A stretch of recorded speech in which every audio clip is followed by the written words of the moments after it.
where are the damn roads?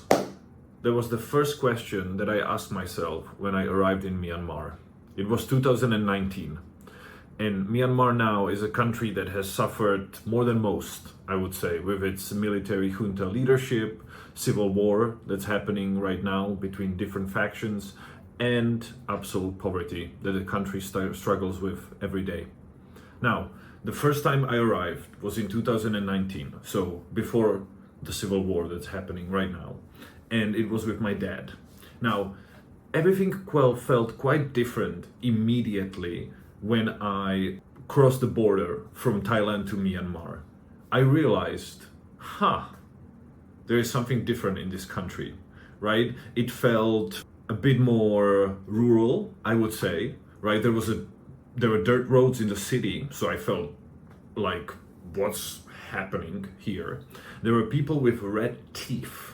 It was one thing that really surprised me, right? So they have this addiction, or they have this habit, right? That they say that maybe 70% of men in Myanmar, they like to chew, it's called betel nut.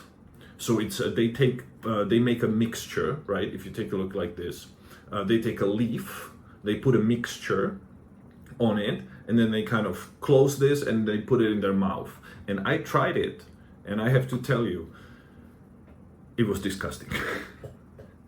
It definitely was, but it had some kind of effect. It made me feel a bit like a bit weird, I would say. And yeah, people use it a lot, and after using it for a long time, one thing, it's cancerous, right? So it can give you cancer. But the second thing is that after using it for a long time, it can, it kind of makes your teeth red. So it's not so nice to look at, so I would not recommend it, All right, now we get there, right? And we cross the border. We are in the first city in Myanmar that's called Myawaddy, and we want to travel to Mavlamine, which is like a 300,000 city that should take about 2 or 3 hours normally. It took us 8. There was no paved road. It was just, we took a Jeep, me and my dad, and the guy just kind of drove. We stopped maybe 2-3 times, and it was very rural. There were just gas stations that looked like gas stations from the 70s, like you can imagine. And the people were really nice. It was friendly, but I felt like there was not much access to internet, and people didn't really speak English, right? So it was hard to communicate. But yeah, so we get into this city, right? Into this 300,000 people city. And it's really beautiful. The temples are really nice, right? It's on a river, right? So you can just kind of watch the sunset and see the river. It's really beautiful. And, we had some problems with air conditioning. As you can see, right? As you can imagine, like even in hotels, people struggle sometimes in countries like this. Right, so electricity, they say 70% of the population is electricity, and I would say maybe now it's even less because of the civil war, right? So the infrastructure is not doing well right now in Myanmar, unfortunately.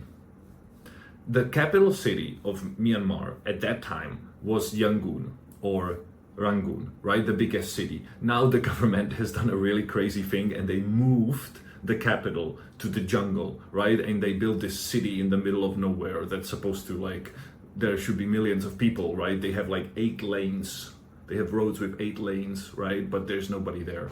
So that's happening now. But before, in Yangon, I gotta say that they have this really beautiful pagoda. It's like a golden stupa. It looks like this, right? And it has a lot of sacred objects or relics inside, and it's used for meditation.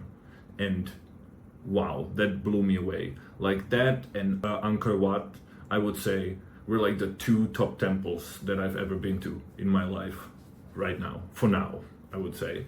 One more thing I want to mention is that I had a weird encounter with a Mexican teacher in northern Myanmar. So I went to church, right? I wanted to kind of join a sermon, maybe see what kind of community would be living in Mandalay. So Mandalay is a city in northern Myanmar, and it's quite a big city actually. I think it's the second biggest city in Myanmar, I think. And I joined a sermon and I talked with this girl, and she works for an international school there.